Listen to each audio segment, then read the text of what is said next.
여러분들이 정관의 기재사항과 관련해서 주의하셔야 될 사항이 있다면 390조의 3항에 나와 있는 내용입니다. 이사회를 소집할 때 회의를 정하고 일주간 전에 각 이사 및 감사에게 통지를 발송해야 된다. 그러나 그 기간은 정관으로 단축할 수 있다 이렇게 되어 있죠. 그래서 저는 보통 이사회를 만들 때요, 한 3일 전 이렇게 해놓으면 3일 전. 그렇죠. 이렇게 단축할 수 있다는 겁니다. 그래서 일주일 이렇게 하지 마시고, 실은 회사가 문제가 있으면 이사회 소집부터 어려운 것이니까요. 이렇게 하시는 게 낫죠.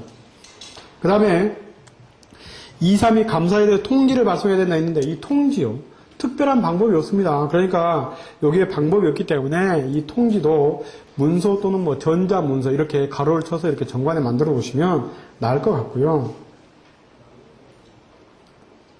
그 다음에 그 1항에 보시면 이사회는 각 이사가 소집하죠. 그렇죠? 각 이사가 소집하게 되고 391조입니다. 이사의 결의 방법은 과반수 이상의 출석에 과반수 이상의 찬성입니다. 과반수라는 것은 이사의 숫자가 4명이면 과반수는 3명입니다.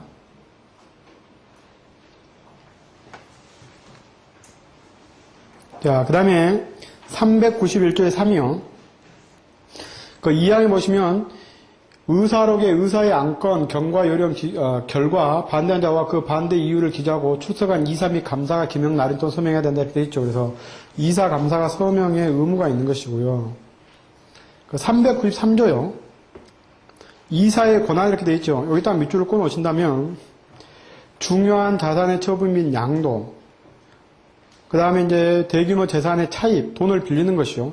지배인의 선임과 해임, 지점의 설치, 이전, 폐지 또는 등 회사의 업무 집행을 이사에 계류한다 이렇게 되어 있죠. 그래서 여러분들이 이제 이사에 계류하는 것들이 뭐 대표이사의 선임이라든가 본점의 이전이라든가 그 다음에 이제 뭐 유상증자라든가 사채 발행이라든가 이런 것들 다 이사의 계류 사항들 아닙니까? 그렇죠? 자, 그 다음에 그 밑에 양가로 2번에 이사가 한 명인 경우에 어떻게 할 것이냐 이렇게 되어 있습니다. 이사가 한 명인 경우에 신주 발행 그러면 어떻게 할 것이냐 이런.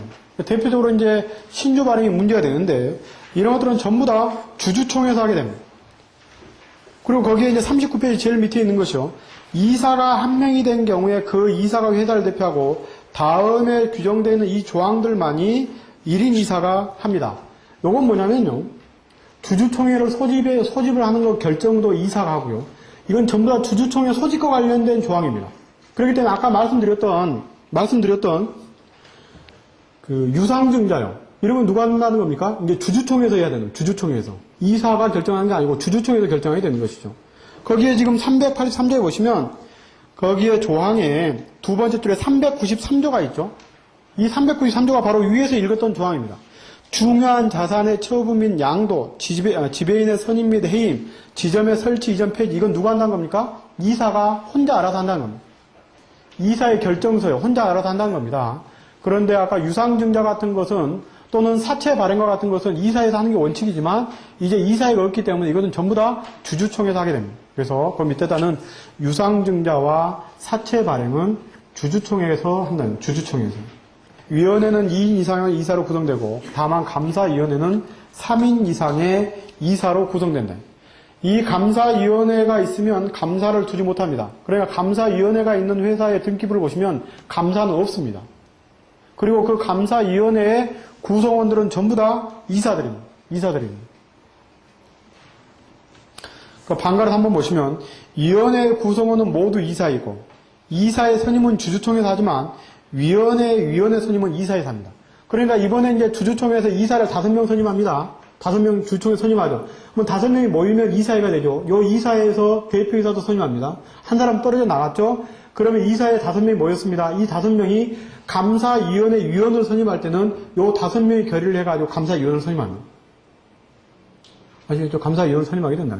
그러면 감사위원은 3명 이상 선임해야 된다 했죠. 그러면 이제 대표이사는 뭐 대표자를 놔두고 나머지 사람이 감사위원을 3명을 선임하게 되면 3명이 모이게 되면요. 감사위원회의 장은 어디서 뽑게 되냐면 자기들 3사람이 또 뽑게 됩니다. 아시겠죠? 주총회에서 이사를 뽑고 이사회에서 감사위원회를 뽑고 감사위원회 속에서 자기들끼리 의장을 뽑게 되는 것이죠. 자, 그 다음에 대표이사입니다. 대표이사회는 뭐 이사회 내용하고 똑같으니까요. 다만 거기에 대표이사의 해임은 뭐 선임 기관에서 하면 되는 것이니까 이사에서 하면 되는 것이죠. 그렇죠? 이사에서 결의 정족수도 어떻게 하면 되는 겁니까? 과반수 이상의 출석에 과반수 이상의 탄속을 하면 되는 겁니다. 이 대표이사만 해임시켜 버릴 수도 있죠. 그래서 거기 세 번째 줄 보시면 이사의 자격을 상실하면 대표이사직도 상실하게 된다. 다만 대표이사의 자격을 상실하더라도 이사의 자격을 상실하는 건 아니다. 이게 이제 우리 가끔 첨부 서면에 보면 그런 거죠. 대표이사직만 사임할 것입니까? 아니면 이사직까지도 한꺼번에 사임할 것이니까 해서 사임서를 받을 때 잘 받아야 되는 거죠. 그렇죠? 그래서 뭐 잘못해가지고 이사 및 대표이사 해가지고 이사는 사임하지 않기로 했는데 다 이같이 사임되는 경우도 있고 그러죠. 자, 반가리 2번에 대표이사의 임기입니다. 대표이사의 임기는 정관의 규정이 없습니다. 그러니까 대표이사의 임기는 3년이란 말이 없습니다. 대표이사의 임기는 언제나 이사의 임기와 같습니다. 그러니까 이사이었던 자가 대표이사로 선임됐습니다. 그러니까 이사는 1년 전에 선임됐는데 대표이사는 올해 선임됐다 이런 이야기입니다. 이 경우에 이 대표이사의 다음번 대표이사로 바꿀 때는 언제 바꿔야 되냐면 이사가 끝날 때 똑같이 바꿔야 됩니다. 아시겠죠? 대표이사도 3년이니까 대표이사는 3년 뒤에 이게 아니고 이사의 자격과 항상 같이 물려다는 것이죠. 그래서 대표이사의 임기는 1년이 될 수도 있고 3년이 될 수도 있다. 1년이 될 수도 있고 3년이 될 수도 있는 것이죠. 별도 임기가 없다는 겁니다. 양가로 2번에 공동대표이사의 제도입니다. 그 밑에 화살표 보시면요. 공동대표 제도는 이사의 결의에 의해서 만들어냅니다. 그렇죠? 네. 우리 회사가 공동대표의 규정을 둘 것이냐 말 것이냐는 이사의 결의에 의해서 정하게 됩니다. 자, 그래서 이 공동대표를 두려면 이사가 갑하고 을하고 병이 있는데 요 세 사람을 전부 다 대표이사로 만들 수 있습니다. 이사가 세 사람이 있는데 이사가 세 사람이면서 전부 다 대표이사가 될 수 있습니다. 자, 등기부에요. 이게 대표이사 갑 이렇게 되어 있는 경우도 있고 여기에 공동대표이사 갑 이렇게 되어 있는 경우도 있습니다. 이렇게 그냥 대표이사 갑 이렇게 되어 있는 경우에는 대표이사가 여러 명이다 해서 이걸 수인의 대표이사 이렇게 얘기합니다. 그런데 요 공동대표이사의 경우는 말 그대로 여기에 전부 다 공동대표이사 을, 공동대표이사 병 이렇게 묶여있기 때문에 이것은 공동대표이사라고 하죠. 요 두 가지 차이점은 요 그냥 등기부에 대표이사 갑으로 되어 있으면 대표이사 각각 도장을 찍어가지고 이와 같이 행위를 할 수 있지만 요 공동대표이사라고 등기부에 기재되어 있으면 행위를 할 때는 반드시 요 세 사람의 도장을 전부 다 날인을 해야 되는 것이죠. 전부 다 날인을 해야 되는 것이죠. 그래야지 회사의 행위로서의 효력이 있다는 겁니다. 이렇게 하지 않고요. 귀찮으면 회장은요. 여기에서 회사의 회장은 이 사람입니다. 그리고 이 사람들은 이제 새로 선임한 신임이 이제 이사들입니다. 그래서 이 사람들은 공동대표이사로 묶어두고 이 사람은 단독대표가 될 수도 있습니다. 그러니까 등기부에 대표이사 갑, 여기는 공동대표이사 을, 공동대표이사 병 이렇게 등기될 수도 있습니다. 이런 경우에 이 두 사람이 도장을 찍을 때는 반드시 같이 찍어야 되고 이 사람은 자기 도장 하나만 찍어도 되는 것이죠. 자, 이때 이 세 사람들은 인감신고가 다 따로따로 되어 있습니다. 그러니까 도장이 1번, 2번, 3번 이렇게 도장으로 인감신고가 되어 있는 것이고 도장을 하나를 가지고 이와 같이 인감을 만들 수는 없는 것이죠. 여기 인감이 나왔으니까요. 요 대표자는 인감을 신고하게 되는데 우리가 말하는 요 인감이라는 것이요. 인감은 크게 두 가지가 있습니다. 하나는 그 동사무소에서 발급하는 인감증명법에 의한 인감이라 해서 개인 인감을 말합니다. 하나는 이와 같이 그 상업등기 처리규칙에 의해서 신고된 인감입니다. 이게 이제 우리가 보통 법인인감 하는데 이것은 법인인감이 아닙니다. 이것은 회사 대표자의 개인인감입니다. 근데 용어를 잘못 쓰고 있는 것이죠. 이것을 갖다 회사의 법인도장, 회사의 도장 이렇게 얘기하는데 이것은 회사 도장이 아니고 이건 대표이사의 개인 도장입니다. 여기에 나와 있는 거예요. 개인 인감도장입니다. 그래서 여기 대표이사는 자기가 회사 인감도장으로 사용할 수도 있고 요 개인 도장으로 사용할 수도 있습니다. 어떤 도장을 사용하든 간에 문제가 될 여지는 없는 것이죠. 그렇죠? 보통 이제 대외적으로 일단 어떤 공적인 서면에 회사의 인감도장을 사용하긴 하지만 요 두 가지의 도장은 앞으로 회사에 행위를 할 때는 이런 도장을 사용하겠다라고 하는 것으로 신고될 뿐이지 여기에 회사에 A 주식회사 대표이사 갑 해가지고 개인 인감도장을 찍었다 해가지고 효력이 나타나지 않는 게 아니라고 전부 다 나타나게 된다 이런 거예요. 그렇죠? 그래서 자 그다음에 두 번째 공동대표를 단독대표로 변경하는 경우요. 그러면 옛날에 공동대표의 규정은 이사의 결의에 준다고 했는데, 이번 이제 공동대표의 규정을 단독대표로 만들려면 어떻게 해야 됩니까? 이와 같이 이사의 결의로 공동대표 규정을 폐지해야 되겠죠. 그렇죠? 옛날에 이사의 결의로 신설했으니까, 이사의 결의로 공동대표 이사의 규정을 폐지해야 돼요. 자, 그럼 폐지를 하게 되면, 옛날에 이 세 사람을 공동대표로 묶어놨다가, 폐지를 하게 되면 이제 전부 다 각자 대표가 됩니다. 그런데 회사의 원래 취지는 이걸 전부 다 공동대표로 풀고 대표이사는 이 사람만 남겨두려고 했으면 이사의 결의로 공동대표의 규정을 폐지를 하고 이 사람에 대해서 뭡니까? 사임서를 받아야 됩니다. 사임서를 받아야 돼요. 그러면 사임서를 받게 되면 지워지게 되는 것이죠. 그러니까 첨부 서명이 두 개가 되는 것이죠. 이사의 의사로, 그 다음에 을과 병에 대한 이와 같이 대표이사의 사임서를 받게 되는 것이죠. 그러면 이제 대표이사는 간만 남게 되는 것이죠. 세 번째, 인감신고입니다. 인감신고입니다. 인감신고는 무슨 문제 아시겠죠? 그렇죠? 이걸 이제 회사에서 사용하는 그 회사 인감도장이라고 하는 것이요. 이걸 신고한다, 이런 이야기죠. 이걸 신고하게 된다. 외국인도 마찬가지입니다. 그렇죠? 외국인도 서명을 신고하는 게 아니고 도장을 신고하는 거예요. 도장이요. 그렇죠? 자. 우리가 이제 인감신고서가 있는데, 요 인감신고서가 있는데, 인감대지를 붙이고, 여기에 A 주식회사, 대표이사 갑을, 이렇게, 이 사람이 이번에 선임됐습니다. 선임되면, 여기에 이제 회사에 이제 사용할 인감도장을 찍게 되고, 여기에다 무슨 도장을 찍게 됩니까? 개인 인감도장을 찍게 됩니다. 여기에 회사 도장은 찍을 필요가 없는 것이죠. 회사 지금 도장은 찍을 필요가 없습니다. 왜냐하면, 회사 도장은 여기다 찍어봤자 회사 도장이라는 것을 증명할 수 있는 방법이 없습니다. 그렇죠? 방법이 없는 것이죠. 이것이 회사 도장이 신고가 되어야만이 이게 이제 회사 인감 도장이구나 이렇게 이제 인식을 할 수 있는 것이지. 요 상태에서는 요 도장을 여기에 찍어봤자 이것의 의미는 하나도 없는 것이죠. 결론적으로는 대표이사가 개인 도장을 찍어서 뭐라 합니까? 앞으로 내가 이런 도장을 찍겠다. 그리고 자기가 의사표시를 하는 것이고 요 뒤에다가 개인 인감증명서를 붙이게 되는 것이죠. 이렇게 하는 것이죠. 만약 이 사람이 외국인이라고 한다면 여기에다 도장이 없으니까 회사 도장은 파서 찍는 것이고 여기에 서명을 하겠죠. 그렇죠? 서명을 하고 여기에 서명에 대한 공증을 받아서 붙이게 되는 것이죠. 그렇죠? 서명에 관한 공증을 받아서 붙이는 것이죠. 그래서 여기 나와 있는 이러한 것을 외국에 보내서 이와 같이 서명을 받아와야 된다.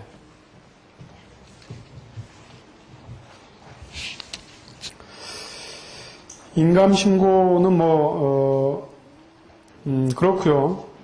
이것은 대표이사가 바뀌게 되면 항상 신고를 해야 됩니다. 대표이사가 바뀌면 항상 신고를 해야 됩니다. 그래서 아까 말씀드린 것처럼 저기 상호, 본점 이런 것이 바뀌었다고 해서 이렇게 저 인감을 신고하는 건 아니죠. 왜냐하면 저 인감은 회사 인감이라고 한다면 대표자가 바뀌어도 신고할 필요가 없을 겁니다. 그런데 저 인감은 회사 인감이 아니고 대표자 개인 인감이기 때문에 대표자가 바뀌면 언제든지 신고를 해야 됩니다. 동일한 도장을 써도 상관없습니다. 그런데 인감신고는 항상 새로 해야 된다 이런 이야기죠. 자, 41페이지 봅시다. 감사요. 감사 보시면 아까 그 두 번째 2항의 409조의 2항에 보시면 그 발행시 총수에서 100분의 3을 초과한 수의 주식을 가진 경우에 이거 아까 말씀드렸죠. 그렇죠? 이것 가지고 도대체 4분의 1이 찰 수 있느냐? 다 찬다 이런 얘기, 그렇죠? 다 찬다 이런 얘기. 자, 그 다음에 410조 임기입니다. 임기는 법률에 딱 정해져 있습니다. 감사 임기는 취임 후 3년 내에 최종 결정에 관한 정기총회 종결시까지. 그래서 회사가 항상 주주총회 종결시를 항상 3월 31일 날 정기총회를 종결하게 된다면 감사의 임기는 언제나 3월 31일입니다.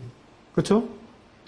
그러니까 감사가 회사 설립이 5월 달에 있었던 10월 달에 있었던 간에 회사가 정기 주주총회를 항상 3월 31일에 한다면 감사의 임기가 끝난 날은 언제나 3월 31일입니다. 다만 그자의 임기가 3년이 넘는 3월 31일이 될 수도 있고 3년이 안 된 3월 31일이 될 수도 있죠. 그렇죠? 그러니까 3년 내에 최종 결산에 관한 주주총회 종결시 이렇게 돼 있으니까 이게 05년, 06년, 07년 이렇게 있으면 여기에 5월 1일 날 선임됐다. 그러면 여기에 5월 1일, 여기에 5월 1일, 그 다음에 08년 5월 1일이요. 자, 그러면 요 3년 내에 있는 마지막 결산기는 07년 12월입니다. 그렇죠? 08년 5월달에 아니 결산기가 돌아가지 않았으니까 07년 12월달에 마지막 결산기예요. 그래서 3년을 그려놓고 이 결산기를 마지막으로 놓으면 여기가 결산기입니다. 요 결산기에 관한 주주총회는 항상 3월 31일 날 열린다고 한다면 08년도 3월 31일까지죠. 그러니까 임기가 여기 05년도 5월달에 선임된 감사는 3년이 안 된 3월 31일이 되게 되는 것이죠. 그렇죠? 그런데 만약 이 사람이 1월 20일에 선임된 사람이다. 그러면 1월 20일 이렇게 돼 있으면 1월 20일 이렇게 돼 있으면 요 3년 내에 이렇게 그려보게 되면 3년에 관한 마지막 결산기는 07년 12월이고 이것에 관한 주주총회가 이같이 3월 달에 열리게 된다면 이자의 임기는 1월 20일보다 뒤에인 3월 31일이 되게 되는 것이죠. 그렇죠? 그래서 항상 마지막 3년 안에 있는 마지막 결산기에 관한 주주총회 종결시인 3월 31일 날 임기가 끝나게 된다 이런 이야기. 결산기를 앞당기면 아니 결산기가 아니라 등기를 앞에 하면 주주총회 앞에 하면 등기를 먼저 해야 되겠죠. 자, 그 다음에 감사위원회 이건 놔두고요. 넘어가죠. 유상증자 봅시다.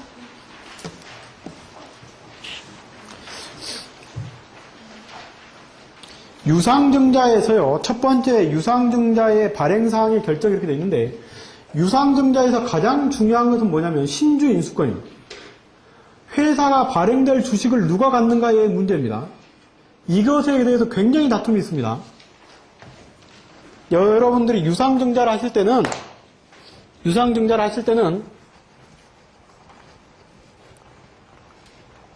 자, 그것만 주의하시면 됩니다. 첫 번째, 주주한테 줄 것이냐 아니면 제3자가 들어올 것이냐 이걸 딱 물어보는 것입니다. 그렇죠? 유상증자를 할 때 주주 배정이냐 아니면 제3자 배정이냐 묻게 됩니다. 만약에 이게 제3자 배정이라면 뭐가 있어야 됩니까? 정관의 규정이 있어야 됩니다. 정관의 제3자 배정에 관한 조항이 반드시 있어야 됩니다. 그렇죠? 이게 없으면 정관의 규정을 만들어서 배정을 해야 됩니다. 자, 그 다음에 요 주주 배정이다 이렇게 묻게 되면 이것이 비례적으로 가는 것이냐 아니면 포기하는 사람이 있는 것이냐 이렇게 물어봐야 됩니다. 그러니까 주주가 갑을병이 다 받는 것이냐 아니면 갑만 받는 것이냐 반드시 물어봐야 된다는 겁니다. 만약에 갑을병이 동일한 비율로 받으면 가장 문제없는 유상증자입니다. 그런데 아까 갑을병의 주주가 있는데 갑만 주식을 받는다고 한다면 어떤 문제가 생기게 되냐면 을병의 신주인수권이 침해될 수 있습니다. 그럼 어떻게 해야 됩니까? 을병한테는 신주인수 포기서를 반드시 받아야 됩니다. 요 신주인수 포기서는 인감 도장을 찍을 필요가 없기 때문에 보통 막 도장을 찍기도 하는데 절대로 이래서는 안 되는 것이죠. 나중에 반드시 다른 주주가 문제를 삼습니다. 그러니까 신주인수 포기서는 어떻게 해야 됩니까? 반드시 인감 도장을 찍어서 받든 이메일로 나는 이번에 유상증자에 그 신주 다 포기한다 그래서 이메일로 받든 반드시 받아놔야 된다는 겁니다. 그래서 이와 같이 포기가 있는 경우에는 그 포기한 자, 이자에 대해서 요 수령, 서류용 이게 바로 신주인수 포기서 아닙니까? 그렇죠? 이걸 받아야 되는 것이죠. 근데 이것이 문제가 생길 수 있다는 겁니다. 문제가 생길 수 있다는 것이죠. 그래서 이것만 여러분들이 주의하시면 유상증자에서는 당사자들 문제에 끼어들 필요가 없습니다. 당사자들 문제에 끼어들 필요가 없는 것이죠. 자, 아까 요 돈으로 증자하는 것 이외에 현물 출자가 있습니다. 뭐 이건 아까 했으니까 문제될 여지가 없죠. 자, 이렇게 세 가지 경우가 이렇게 나타나게 된다는 거예요.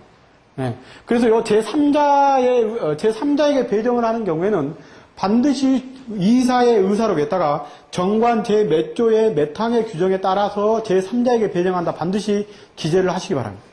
반드시요.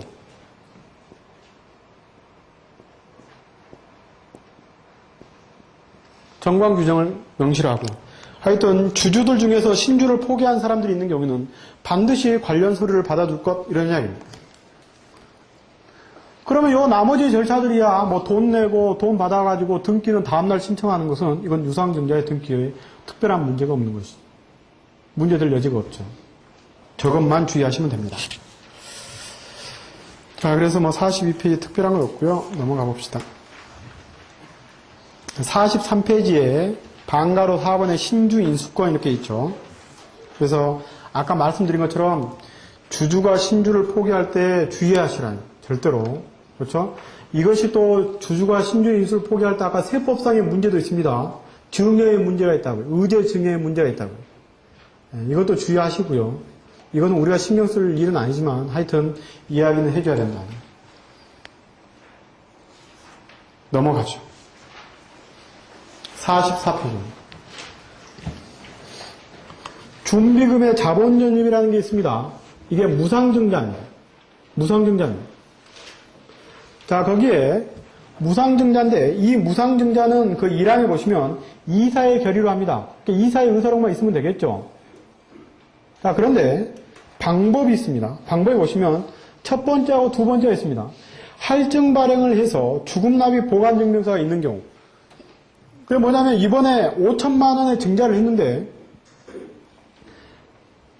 1억에 팔았다는 겁니다. 그러면 등기부에는 5천만 원만 기재되고 5천만 원이 남았을 거 아닙니까? 아까 우리가 대차 대조표상에 주식 발행 초과금이라는 게 남아있다는 겁니다. 그러면 이때 우리가 5천만 원 남는 것을 가지고 바로 증자를 할 때는 이 주금납입 보관증명서만 있으면 됩니다. 그러니까 옛날에 한번 써먹었죠. 얼마요? 5천만 증자할 때. 이번에 5천만 증자할 때 또 써먹게 되는 것이죠. 그런데 문제는 이것을 써먹을 수 있는 기간은 올해 12월 31일까지입니다. 무슨 이야기인지 아시겠죠? 그렇죠? 그러니까 그 해에만 이 주금납입 보관증명서를 가지고 써먹을 수 있고, 만약에 이게 올해가 넘어가게 되면 어떻게 돼야 된단 말입니까? 이게 이제 재무제표에 기재되기 때문에 이와 같이 그때는 이사의 결의로 이제 재무제표를 첨부해서 등기를 하게 됩니다. 그러니까 올해가 넘지 않으면 주금납입 보관증명서를 가지고 등기를 할 수 있는데 올해가 넘어가 버리게 되면 이제 나중에는 대차대조표를 첨부해가지고 등기를 해야 된다 이런 얘기. 그 차이가 있는 것이죠. 그렇죠? 현물출자도 마찬가지입니다. 현물출자도 옛날에 평가서에 10억으로 기재되어 있었습니다. 그런데 그걸 갖다가 할증을 해가지고 5억만 발행을 했습니다. 5억만 발행, 10억인데 5억만 발행을 했다는 거예요. 5억이 남았죠? 5억이 남았으면 그 5억에 대한 무상증자는 올해는 옛날에 그 평가서 가지고 할 수 있다는 겁니다. 법원에서 나온 인가서 가지고 발행을 할 수 있다는 거예요. 그게 인가서가 주금납입 보관증명서가 된다고 했으니까, 그렇죠? 근데 이게 내년으로 넘어가게 되면 별도의 재산으로 갖고 있는 게 아니고 이게 대차 대조표에 기재되게 됩니다. 무슨 의미인지 아시겠죠? 주식배당이에요. 주식배당은 정기주주총회 결의가 있을 때요, 배당을 하는 것이죠. 근데 그 배당은 이번에 10억이 남았습니다. 10억이 남았을 때요,